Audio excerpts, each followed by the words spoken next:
ekonomi komando tuh dilakukan juga oleh Soeharto tahun 80 dengan dia menghidupkan ABRI Masuk Desa, Posyandu dan sebagainya. Yang beda ya sekarang dia cuma pakainya MBG, KDMP. Tapi intinya adalah dia memang menghidupkan lagi bahwa state capitalism yang melakukan itu adalah tentara. Jadi kalaupun sekarang mau ngomongin state capitalism, kalau itu intinya adalah ekonomi komando, Anda bisa bayangin nggak teman-teman seusia saya yang sekarang udah siap-siap menjadi dirut BUMN, dihajar diganti sama tentara, apa perasaannya? Menurut saya dia tuh sangat tahu bahwa semua isu-isu buruk ini akan dihantam oleh market untuk ke dia. Makanya begitu ada orang yang ngomong, dia sebutkan dengan antek-antek itu. Harusnya kan Anda melihatnya sebagai koridor demokrasi gitu loh. Begitu orang kamu ngomong terus kamu tuduh malah antek lawan kamu, Anda nggak membangun solidarity maker menurut saya. Kan harusnya kan Anda membangun komunikasi ke dalam. Oke gitu, siapa nih kawan bersama kita, jangan krisis. Gimana caranya? Kan itu.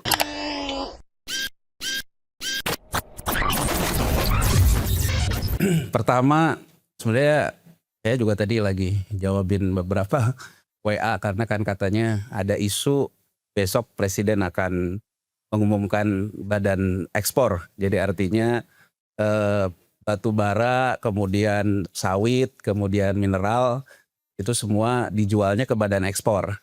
Badan ekspor jadi badan ekspornya yang nanti yang melakukan transaksi ke buyer.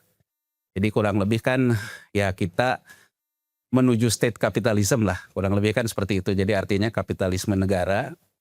Tapi kan pertanyaannya kan sebenarnya sederhana aja sih. Kalau memang state capitalism yang dimaksud itu adalah konsep seperti yang dilakukan Deng Xiaoping gitu tahun 1978. Xiaoping kan sebetulnya memulainya dengan pemberantasan korupsi tanpa ampun. Dalam artian baik kawan maupun lawan dia sikat gitu. Kan artinya bukan dulu loncat kepada membentuk state capitalism itu sendiri. Jadi kan artinya ada prasyarat yang memang dia penuhi. Bahwa akuntabilitas dan kredibilitas negara yang menjalankan fungsi-fungsi state capitalism memang punya credibility. Jadi artinya kan kalau kita mau bicara Cina jangan sepenggal-penggal juga gitu. Kita harus lihat juga bagaimana Cina memulai itu. Tapi menurut pemahaman saya, Presiden Prabowo ini sebetulnya memang berpikir ke era tahun 1980. Ya, jadi sebetulnya kan kalau kita lihat misalnya satu hari setelah pertemuan Trump sama Xi Jinping, Perdana Menteri Singapura kan pidato tuh ke warga negaranya agak beda tone-nya. Dan presiden kita yang selalu menunjukkan kita kaya, kita berdikari, kita bisa segala macam. Nah, Perdana Menteri Singapura kan mengatakan dengan tone sense of crisis. Jadi menurut dia, meskipun Trump sama Xi Jinping kelihatannya good deal lah, deal yang baik. Tapi menurut Perdana Menteri Singapura di depan kurva, kita justru memasuki masa-masa stagflasi. Jadi stagflasi ini kan artinya inflasi yang tinggi dan dalam posisi stagnan. Ya dia tidak terang-terangan mengatakan bahwa sebetulnya ada potensi indikasi bahwa sekutu lama Amerika Serikat nggak terima gitu. Jadi kan ini kan kalau kita lihat kan Amerika sama Cina ini pada akhirnya menjadi kartel bersama nih. Kartel bersama menguasai segala macam, ya tentu kan sekutu lamanya agak-agak kecewa. Nah sebetulnya kalau kita lihat kemarin pagi-pagi gitu ya pas pasar Asia dibuka, Jepang menjawab langsung itu dengan dia melepaskan US Treasury kan. Jadi artinya US Treasury ini kan sekarang sudah menyentuh ke angka di atas angka psikologisnya 4,6%.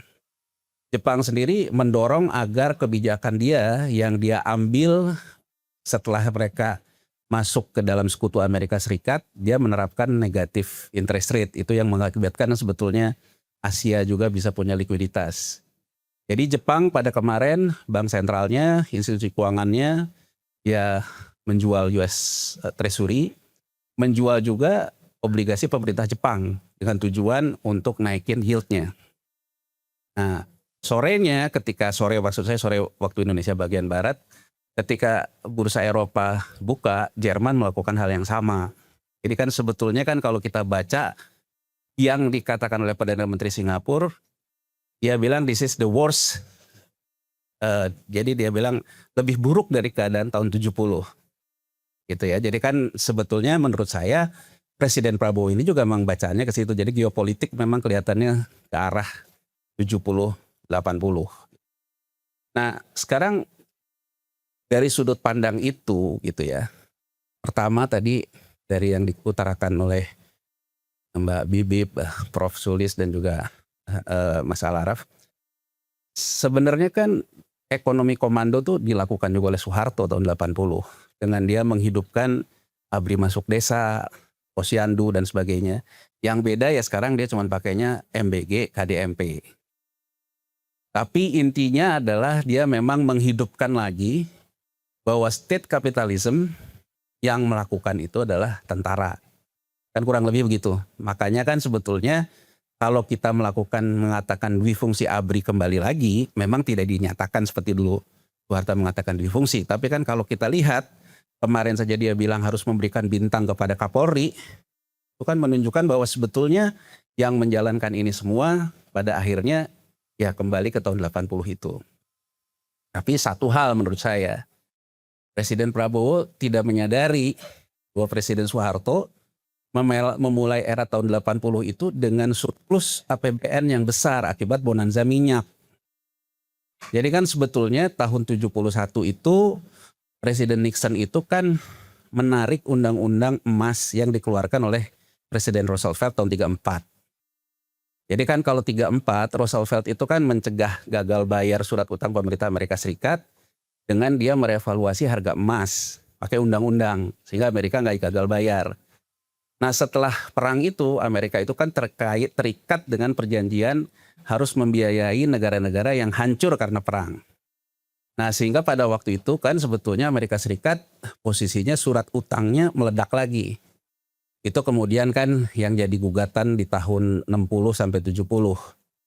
Dan dilakukan perang ideologi lah. Nah, soal itunya kan nggak usah kita bahas lah gitu. Jadi artinya cuman kan setelah itu Presiden Nixon mencabut bahwa sekarang yang namanya cetak uang, ya cetak uang itu artinya kan mengatasi surat utang dibayar pakai surat utang lagi, itu kan cetak uang. Tuh. Tidak lagi mendasarkan kepada emas, dicabut. Kemudian dia bilang bahwa akan diandalkan kepada surplus yang datangnya dari sektor migas. Makanya era itu disebut dengan era petrodolar. Nah, dalam era petrodolar itu harga minyak naik tajam akibat kebijakan itu tahun 70 sampai 77. Nah, kita negara yang waktu itu memang banyak minyaknya. Bahkan termasuk ya pemimpin OPEC lah kalau kita ingat kan Subroto dulu dengan si kupu-kupunya dan sebagainya.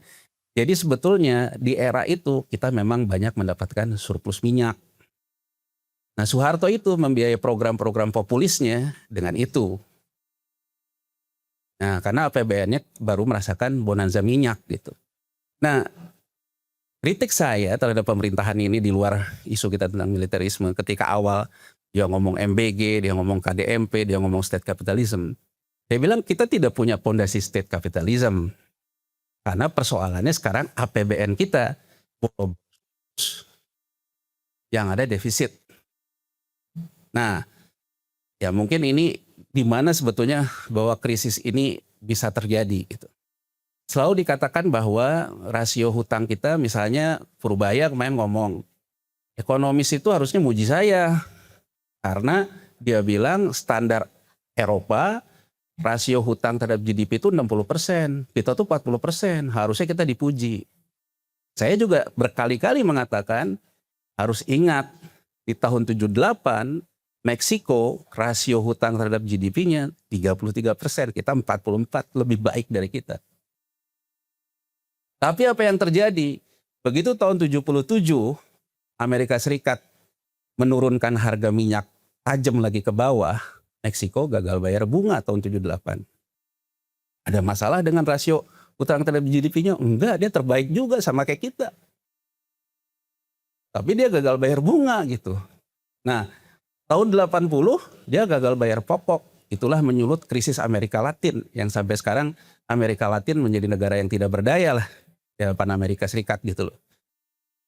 Nah, jadi poin saya sebetulnya dengan posisi postur kita, kondisinya itu yang namanya debt to service ratio. Jadi artinya kemampuan kita membayar hutang dari penerimaan negara itu semakin tinggi angkanya. Kalau semakin tinggi artinya kita tuh sebetulnya semakin tidak mengandalkan penerimaan negara. Ya bahasa gampangnya berarti bayar hutangnya dari hutang lagi. Gali lubang tutup lubang. Coba kita bandingin sekarang sama India. India debt to GDP rasionya 88%. Tapi debt service rasionya 8% dibandingkan kita yang sekarang 45. Jadi kalau sekarang kita mau ngomongin India apakah lebih buruk dari kita? Ya yang jelas kalau di mata orang banyak kita nggak hidup dari statistik bro. Kita hidupnya lu punya duit apa kagak gitu loh. Itu kan inti-inti persoalan kan di situ gitu. Jadi saya juga ingin mengingatkan bahwa dunia ini pernah punya sejarah. Orang yang ekonominya dalam kategori aman dari sudut pandang debt to GDP ratio, yaitu Meksiko, dia pernah nggak punya duit untuk bayar utang. Nah, kalau kita lihat kenapa muncul tadi Mbak Bibip bilang antek asing lah, Soros lah, segala macam. Mas Al-Araf bilang tadi selalu membangun permusuhan dari dalam lah, segala macam ya. Karena dia tuh melihat gini, menurut saya, dia melihat bahwa Soeharto nggak akan jatuh kalau masih didukung oleh bandarnya di pasar ini. Itu loh. Jadi menurut saya dia punya keyakinan sepanjang saya masih ditolong, hutang saya nggak akan gagal. Makanya di mana-mana dia selalu bilang Indonesia tidak punya sejarah gagal bayar hutang. Karena pasar secara global memandang Indonesia memiliki resiko Meksiko 78, itu intinya. Dan dia selalu mengatakan bahwa Indonesia tidak pernah punya sejarah gagal bayar hutang. Tapi kalau yang kita lakukan, yang kita lihat, dia kemudian datang ke Amerika buat perjanjian ATR. Non ATR yang non tarifnya kan itu sebetulnya ya apa bedanya dengan melepas kedaulatan. Jadi saya ingin mengatakan alih-alih ngomong antek asing, lu juga ngedeketin asing gitu loh. Dan menurut pendapat saya memang dia kembali ke dalam cara berpikirnya. Bahwa cara berpikirnya, kalaupun misalnya hutang ini terus akan dikasih, maka nggak akan terjadi krisis. Jadi menurut saya dia punya pemikiran kayak Amerika. Amerika dari dulu diancam resiko gagal bayar hutang dan sebagainya, hutangnya tinggi, nggak pernah gagal-gagal. Bahkan Amerika Serikat bukan outlook negatif, ratingnya udah diturunin aja, nerbitin hutang masih dipenuhi.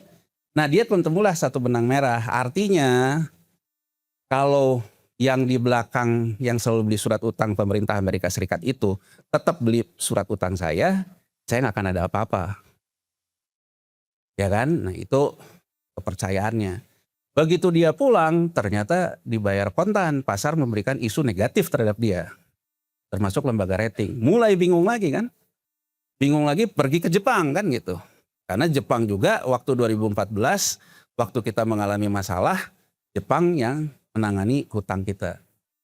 Pasar masih tetap kayak gini, bingung lagi. Nah, sampai terakhir menurut saya kelihatannya dia semakin menunjukkan bahwa oke, kalau mau perang aja sekalian. Itulah kurang lebih seperti itu. Jadi artinya dengan sekarang membentuk badan, membentuk segala macam, menurut saya bahwa pasar memberikan sinyal menekan dia, dijawab oleh dia dengan menekan balik.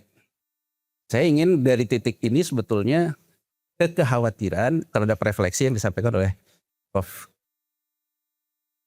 Sulis tadi. Jadi menurut saya dia bisa membawa sentimen perang kelas loh. Jadi artinya misalnya besok nih dia membentuk badan ini nih.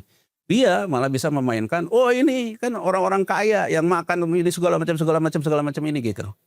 Jadi kita berpotensi sebetulnya kalau bahasa Mas Al-Araf tadi yang memulai divide et impera sebetulnya pemimpin kita sendiri gitu. Jadi menurut saya kita mempunyai resiko mengulang 98 sebetulnya karena cara berpikir pemimpinnya juga gitu. Kan dalam posisi ditekan itu kan ada satu, Anda akan bernegosiasi win-win, pasar maunya apa ya saya coba kompromi, dan itu pasti terkait dengan demokrasi, nggak mau suka gitu karena pasar menganut demokrasi menurut paham. Tapi kan kalau Anda nggak mau, Anda memasuki satu game teori baru, win-lose kan, menang atau kalah gitu. Nah win-lose seperti ini menurut saya akan juga beresiko dengan mencoba bisa memicu perang kelas lagi. Jadi kalau menurut saya, kalau 98 itu muncul akibat ketika Orde Baru sudah tidak bisa lagi bayar subsidi BBM, meletuslah gitu. Ini malah menurut saya melihat kalau benar isu yang sekarang berkembang ya bahwa besok ada badan dan segala macam, kelihatannya kalau beliau ini jauh lebih moving forward dibandingkan Orde Baru. Jadi kalau Orde Baru itu terbakar karena memang sudah tidak punya kemampuan fiskal, kalau dia kelihatannya tipikal orang bertahan terbaik adalah menyerang duluan gitu. Nah itu kan bacaan saya ya, itu kan kita bisa salah gitu. Tapi bacaan saya kelihatannya dengan kalau dia besok membentuk badan, kemudian restitusi ditahan dan sebagainya gitu. Itu kan menurut saya dia melangkah di depan kurva. Apakah itu baik buat kita? Menurut saya sih enggak. Menurut saya ya, karena misalnya beberapa kelompok pengusaha sawit yang kemarin oleh PKH itu, yang lahannya diambil segala macam. Setelah diambil, banyak pengusaha sawit bilang ke saya, Agrinas Pangan sendiri tidak punya kapasitas untuk menjalankan itu, mengelola. Akhirnya dibalikin lagi, suruh mereka ngelola.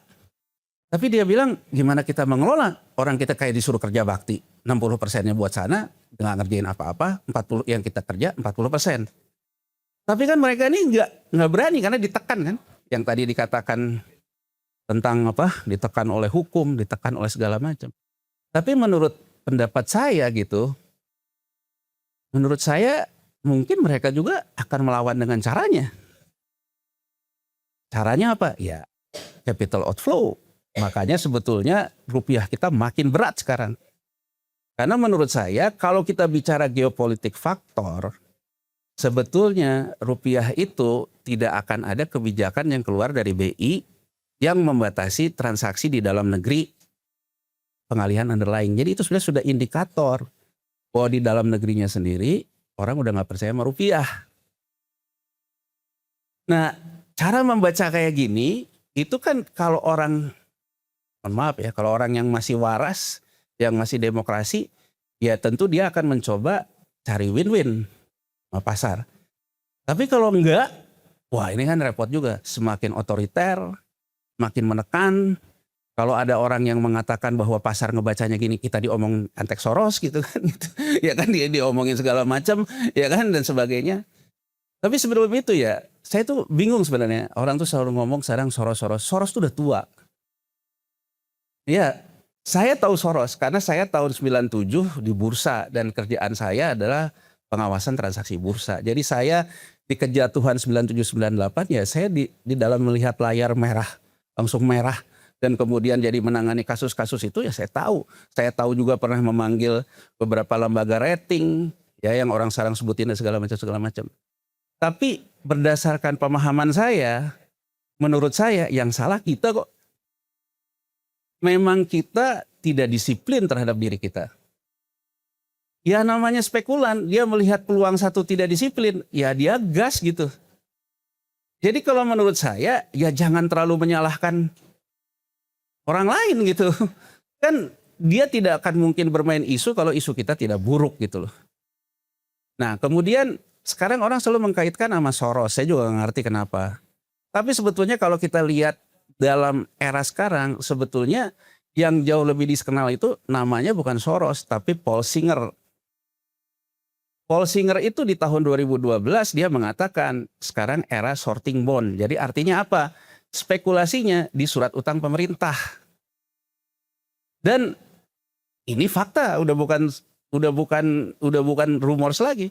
2016 Argentina pemerintahnya default surat utangnya. Defaultnya sama siapa? Sama Elliott Management, punyanya Paul Singer. Tapi sekarang kita mau ngomong Paul Singer ngehantam Argentina. Argentina tuh kelakuannya sama kayak kita. Kalau ini defisit dibiayain oleh hutang oleh segala macam. Tahun 2020 Argentina itu minta bondholder meeting untuk restructuring hutangnya. Ditolak. Ditolaknya kenapa? Karena menurut para pemegang obligasinya, ketika kamu nerbitin, kamu manipulasi statistik. Jadi menurut saya, kalau kayak Celios, begitu menuntut ke PBB dituding antek asing, ya karena dia membaca gitu. Karena di depan kurva ada kemungkinan ketika pemerintah mau melakukan bondholder meeting, nanti diungkit nih. Tapi kan persoalannya menurut saya, yang salah siapa? Ya jangan manipulasi data dong. Kan itu ya kunci persoalannya di situ. Jadi menurut saya dia tuh sangat tahu bahwa semua isu-isu buruk ini akan dihantam oleh market untuk ke dia. Makanya begitu ada orang yang ngomong, dia sebutkan dengan antek-antek itu. Ya menurut saya betul kata Mas Al-Araf.